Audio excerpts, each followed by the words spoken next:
nó bé một sòn chè nữa cho phong dư sẽ đỡ nữa tôi bé một sòn chè nữa một sòn chè nữa sai bỏ nữa sai bỏ tung bỏ nữa chia phiền luộc chia lưỡi từ nữa tôi một sòn chè đấy à sao sòn chè đấy có một cứng đây thế mà cú căng theo hò đi sòn chè đó cho phong dư đó nó bé một sòn chè nó nè ai giờ nó cứng đây chụp hàng nữa nè ai giờ nó chụp hàng cũng thế nó đó tụi phê nó một sòn chè đó nó nè bé cái quá mông sòn chè xí cho phò nó thế nè bé xí phò thế xí đúng mông nó từ ai vậy bông nhỏ na nó nè để nhau na rồi vậy bé một sòn chè đó đã bỏ nó đã vào tôi luôn á bé chụp mũ nữa tôi bỏ lăng theo tôiจะbỏ phao sòn chè đóจะbỏ sòng á bỏ phao nó lòi giờ giờ cho nó thấy con cho con xem mà nó thế đi ạ à nhà bao nhiêu nè sòn chè nè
có mà cú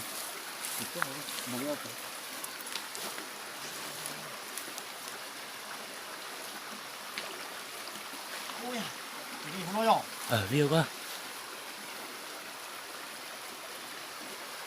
bố má có chuyện ăn chay không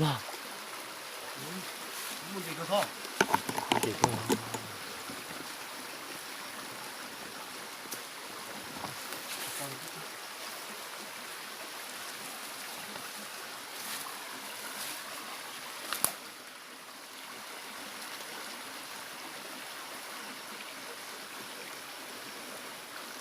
rồi đó thấy chưa chỉ cần bao nhiêu sản rồi đó ai anh nói ai mẹ á mẹ tôi sản rồi ai anh nói mẹ sao ai mẹ mình vì mong ai mẹ nó mà chỉ cần kia nữa ai bị mông à sản chế ơi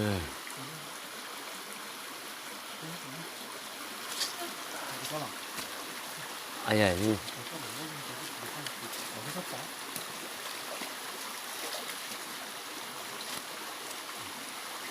ai chó bàn này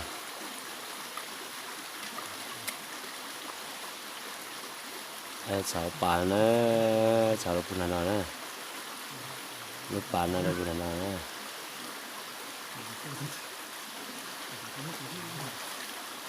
cái bàn to cơ này lúc bàn to ở đà nữa bún nào này mình chỉ cơ đó giờ là trâu đê đó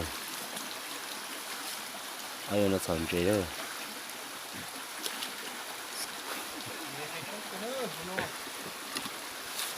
lý sao cứ chạy thì lên tay vậy mà nó lo mà người nãy giờ xem mông nữa cái thứ lỏ thế này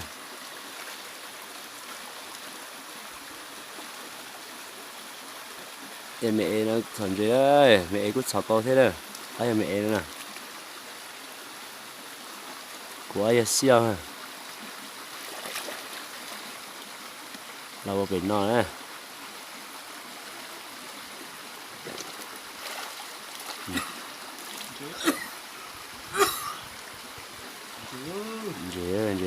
dễ thằng gì nè này xịt tu nè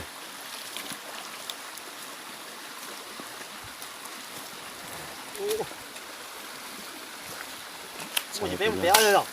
bé chỉ mua giờ mua bé chơi ta rồi giờ mua chạy chọn chơi ta xin ta giờ mua đi ấy ai nó chọn chơi ta xin ta giờ mua nữa ấy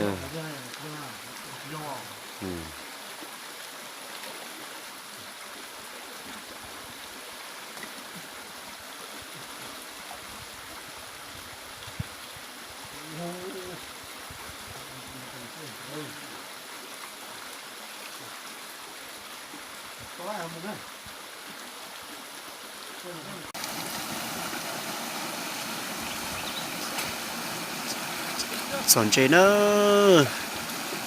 chỗ mong cho hậu lúc ba đê hậu muốn chế cơ nè ta chỉ muốn chọn chế mẹ ái sư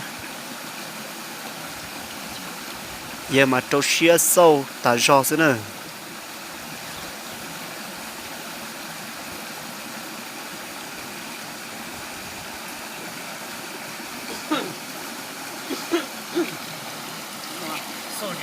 chỉ mua chế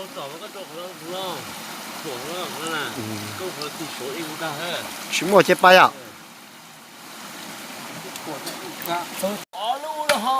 có luôn à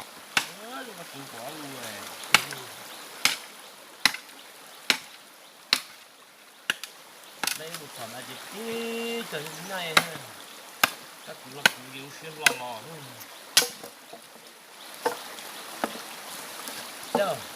chỉ nó ta su đó ta su rồi chứ giờ của nó và sòn chế là nó đây là nó su nữa đây đồ tờ nó su nó nữa tôi ý nu nó là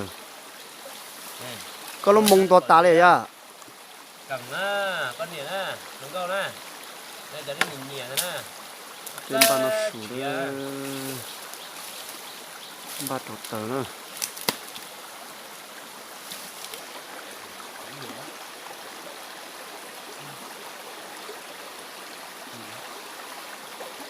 ta su nữa bé lọt son nó chỉ chết lát hồ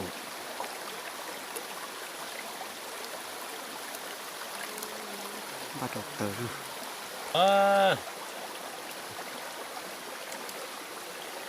để khó bé dùng một bé qua một bà đây lo mua lại bé mà bà đây lo thế bé mà cho nó lo ha chị nè chúng nó là để bạc khé rồi nè chẳng đây trong câu cần cầu đi nữa bắt nhìn nhẹ nè bắt nhìn nhanh cho nè thôi nè bắt đút nè ta su là chê bé là so chín chê nó su nè vậy nè ô chỉ nhận thấy nó đó đi sai nữa vậy đó tu thấy em mong chọn chè đó tu được có sát tay coi cho tu nó bạc khé ít tu bạc sòng ít tu chè càng á càng bún chua á ít tu bạc thóc cơ tu được coi hơn trẻ chỉ tu lót lót coi à tu nó ăn chè bạc sòng nè lấy phụ tiền bạc sòng nữa nè tụi nó bạc sòng nó bây giờ chế đắt tá là chế đắt tá rồi đấy chế đắt tá giờ có một chuyện gì có biết sao nè tụi nó ít tụi bạc khé tụi nó nè bạc khé tụi trong món nữa nè bạc khé tụi nó nè bạc đủ tụi nó nè bố mua bà mông mua cơ tụi nó bạc chả nè ở chả Dì cần á. ít là có một cái lò dây cho nó bỏ ha cần rồi đi tôi sẽ toán nó nè Cái tiêu xí là sao? u Nó là liền cho bọc thô nữa. Nó là liền cho bọc thô nữa đấy. chó chỉ một chó ở bên nhà thiết nó có nhìn nhẹ lọ Mua cơ. Chứ phần này nhẹ tụi nó ra. Chứ tụi nó là tụi cần nó là tụi ai. ở một to ha To rồi nè, phần này nhẹ á. có chế tôi có dêm chỉ lúc to biết sai hay không chả tôi để sai tôi cần đó có chó săn ha rồi chó săn to họ cá thế bỏ chỉ bỏ là có tròn nó ha cần luôn nữa nè Cần luôn á, phần này nhẹ nè. Còn nó khó là chỉ chia bể qua. Phần này nhân cho á. họ cho chỉ năng nhẹ cho cho tôi Cho chỉ nhẹ mà do cho để nó ná cho phẩm bông này nè. ở một chế là có dêm gì Chỉ nó nhẹ cho nó. Ồ. Thì chỉ phẩm bông, thì nó bỏ sao nó chỉ nó nó. Cái nó Rồi chỉ bọc thô à. Rồi giờ chỉ lú à.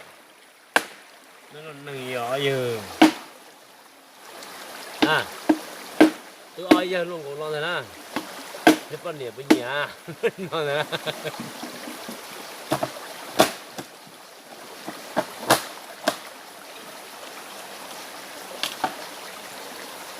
chắc anh chỉ công cờ nó là béo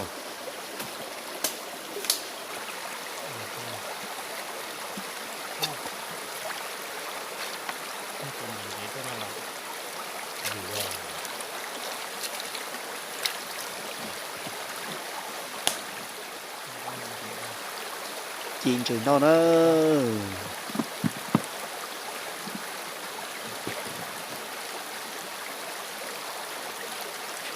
chấm trái chịu ở xuống đó nữa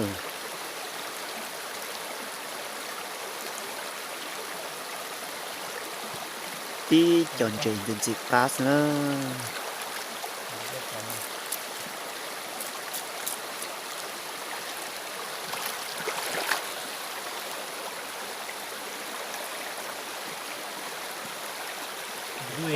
ít tu nhân đã có bắt tươi à hả ít tu nhân đã có bắt tươi à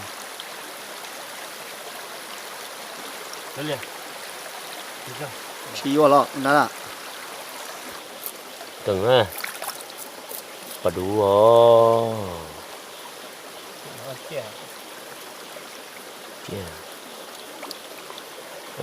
giờ chị cần đó chị cần dùng đi cho đi bỏ đó đó chị cần đó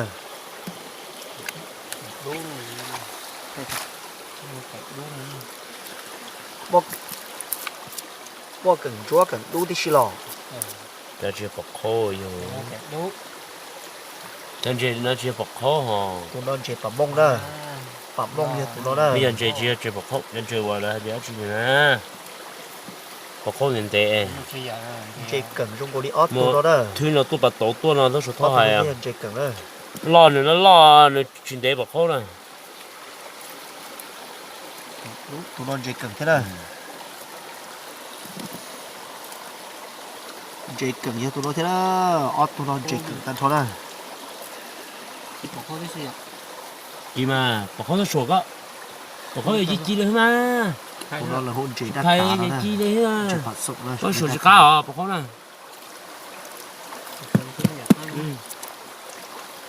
đi chua luôn cái việc cần nó có chúng nó nhớ dọn cái làm một chuột đây đây là một chỗ cây đỏ cho nó chỉ thống lợi chỉ hướng kia quỳnh cái đó lợi là chứ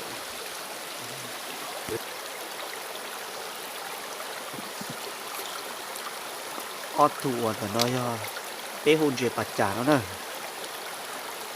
ta tạo một chuột nó cho một chí nó nữa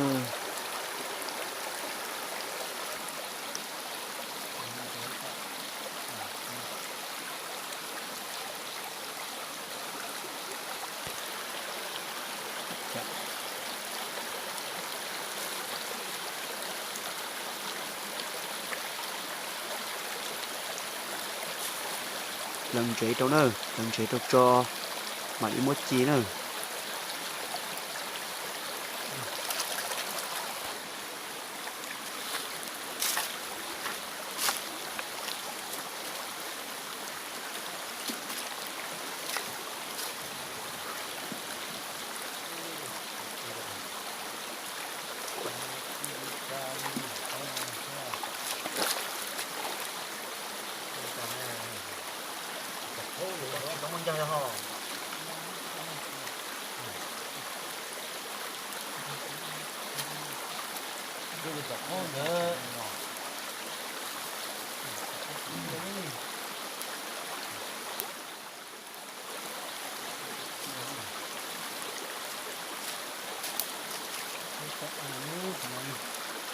bữa nay không khỏi hả?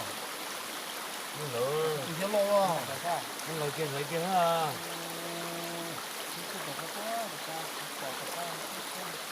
Chưa lo rồi. Mới lỡ. Lấy kia ha. Ô, giờ có cái nào tốt à? Lấy chưa? Được chưa là mới lấy kia gì chưa hả? Chưa hai bữa rồi hết, tôi hết chỉ khăn nữa. Kia mà.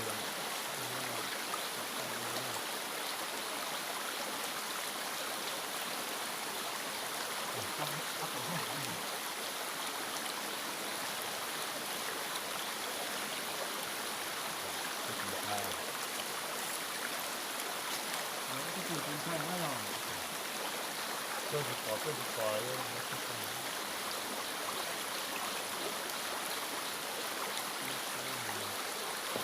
ở bên kia lón nào nè. Nhưng mà giờ chúng tôi là khăn này ạ. Tôi Nó cái này mình đã uống rồi. biết là Giống như tôi sẽ cho nó vào. chị trên đây rồi. chân đồ đổ đó Đây của tôi thỏ. Đây mà thỏ ít rồi. Nó bảo tất cả đây của thỏ của bún đó các bà hả? thì bún đó các bà Đây cái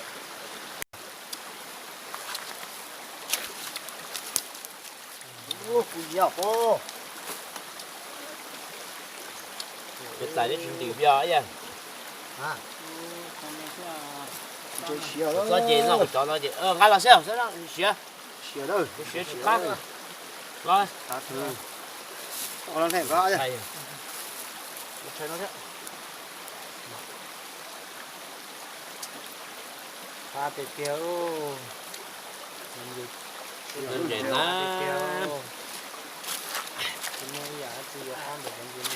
Ơi da. Để tôi nên để nó.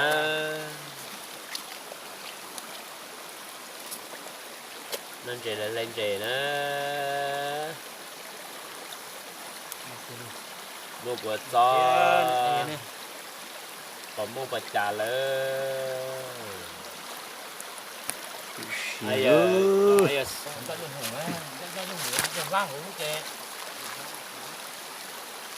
nó chỉ có rồi nha Rồi. cái số là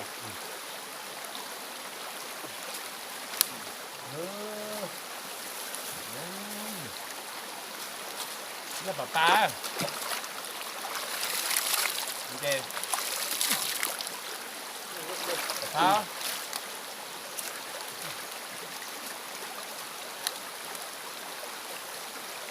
Rất là hỏng à.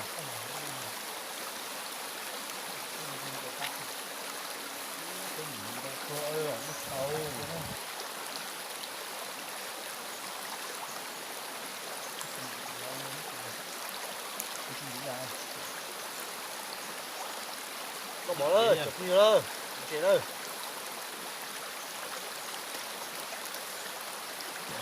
Cái tuần cái của. Nó hỏng á. Bỏ vào đâu? Chưa. Nó hỏng á. À. Ăn mới à? Em chỉ có cái gì Gì ra? Con có đấy. Đừng có ăn thử à?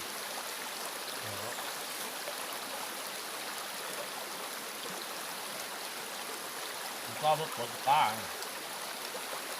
Nó cặp. Ô, không đeo. Tao sẽ đó hả? Nè.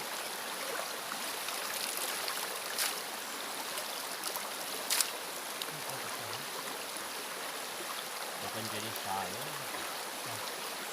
Đây mất lợi đi xài lên thức giác đây nè. Được. Tao được. Đây kìa. Ồ, tao hả? Đúng rồi. Đây mình phải đây rồi. Rồi.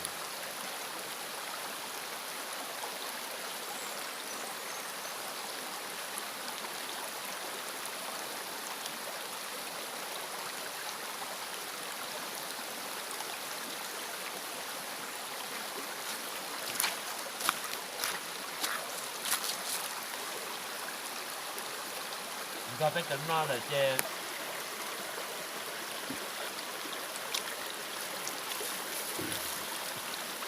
nó sù lại à nó sụp rồi. nó sù nữa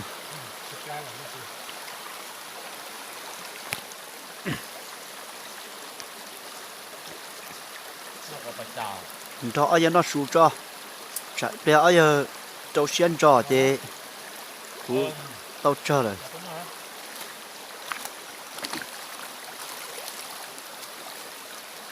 Ô, đừng thế mà đi mua.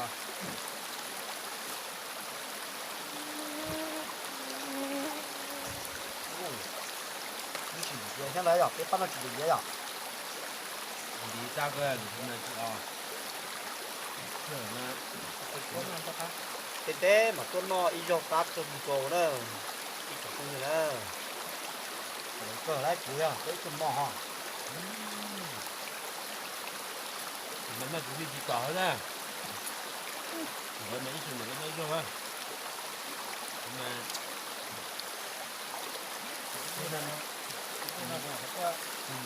Nhiều ra không biết cái bao nhiêu. mình làm cái này nè. Thì đây là một số tua theo. Tua điều. Bắt đầu bắt nào tua. Nhập đến mà tua thế. Cũng nó chè à xin chè thêm đồng chè. Cái sai vậy nó cũng gì á, cái ô này á.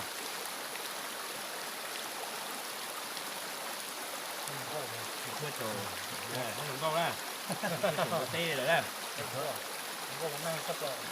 Thôi à, đây là phải nhỏ. Thì cui rồi, nó có con nhện á. Thì chúng mình thấy một bộ ba lời đúng chưa? Wow. Cái chụp bỏ cái bom vòng này rồi nha. Một cái món tù nhưng mà tôm thì rõ nè. Cái con ha. Thì có cái Vòng cá rồi à? Bây giờ là con bông như thế. Cho nó có chuyện sai vậy sao phải xin mà. Chúng ta cũng cứ lai lại chuột này. Đấy cho mình đâu hết chê tôm bông thì đó sai em với một tủ liang à. Thì mình phải biết rõ là đấy rồi. Sổ. Được cá là xua. Ngọt kẹ cho một tủ bông luôn. Sao đó? Liang. Ồ. Gặp phù này chỉ là cứ bao tuổi áp của mấy số nè.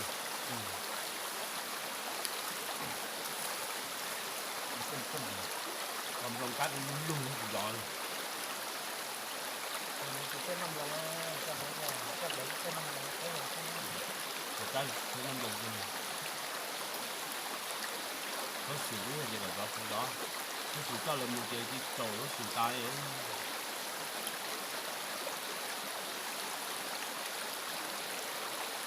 Thôi tụi đây nó có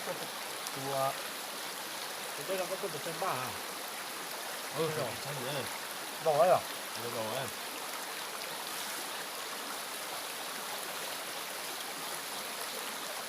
Đây là gà. Chỉ ba dù. Nè, giúp qua dù. Cũng nhá dù cho kia.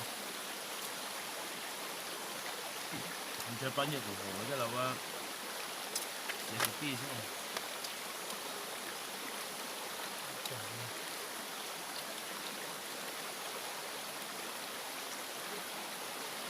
Rồi muốn nào là sao một mùa này, muốn là sao chỉ nó cái gì này. Đây như thế này. mấy cái mát rồi thì có Đến trên mà để ha, cho luôn để luôn chín về đi cho lên luôn này.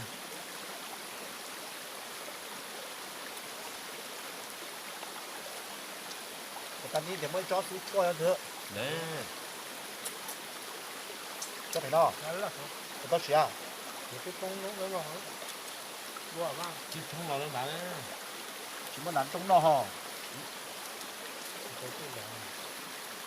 còn nó chỉ muốn đánh lò hò chỉ có này à Mổ, đây là chỗ, là không được chua, không là chẳng là nhiều được chua. mà chỉ nó hò nha Rồi, lò trời rồi thì cũng tôi rất là tuổi trẻ đó, đừng những đẹp bé à, đúng không rồi lại cho thật tùy theo, tôi mà thì lái cửa hò chỉ muốn trong hò đúng rồi, đánh trong chúng nó đi.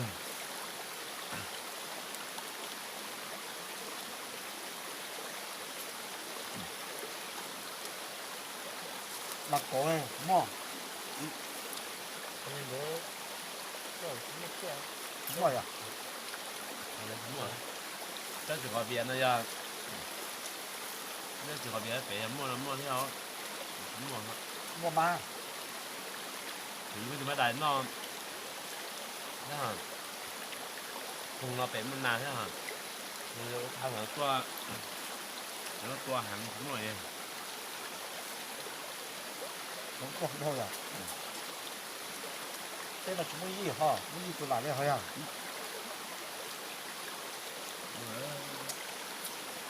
Thì chỉ mất hạt tảng cá nó nó phải sát cũng đông sát nó giờ phải nạt tua. Lấy mát tua họ thì Cái con nói ở đây. hạt trống này. Con đông đúng rồi. Con đông hẳn đông hết trề. cô đã thằng hôm này phải có đầu chúng muốn gì trả thử nè giờ chúng muốn sao hả Nhớ cho thế. Ô thì bé bạn nào bạn hạt tua chị yên. đi thêm một hộp với nữa nè Tua hả? Lúc nào cũng còn hạt tua.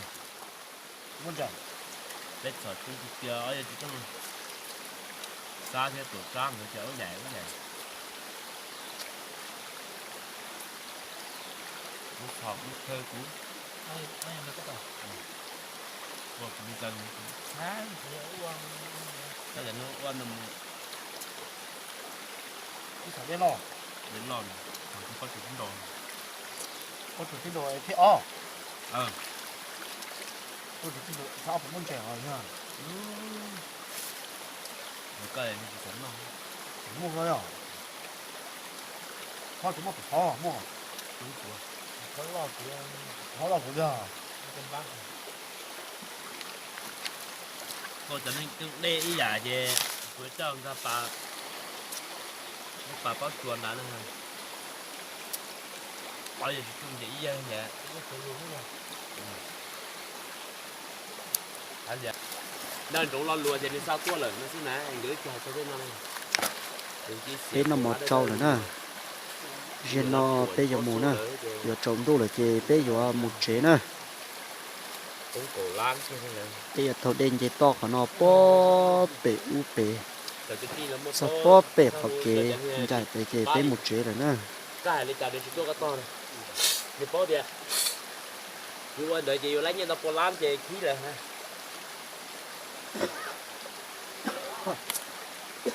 Còn đây là dùng mua